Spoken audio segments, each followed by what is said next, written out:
Добро, почитувани, 10 дена цела држава, цела Македонија се прашуваше што се случува со хирургија.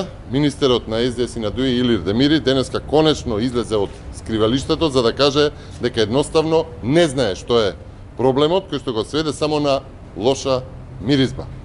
Ниту побара одговорност од раководството, ниту од заедничките општи служби, ниту лично тој не понесе одговорност за неспособноста. Едноставно, откри дека никој од менаџерите не чувствувал одговорност за состојбите на хирургија.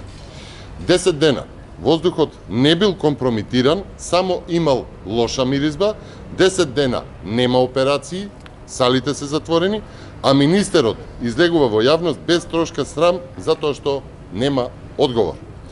Чувствувањето на мирис, почитувани, пријатен или непријатен, е субјективно чувство, а според Демири анализите покажале некомпрометиран воздух, додека пак операции не се вршат 10 дена.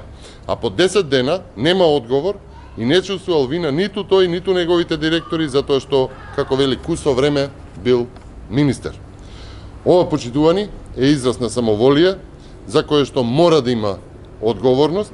Хирургија, клинички, столбот на македонското здравство, го рушат во темел, а Илир Демири нема појма што се случува.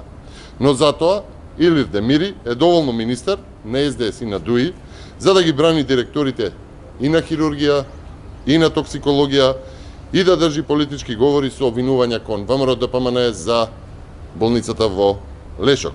Почитувани, ова е вистинското лице на Илир Демири, но и вистинското лице на СДС и на ДУИ. Одговорност мора да има и ќе има и лична, и морална, и политичка. Ви благодарам.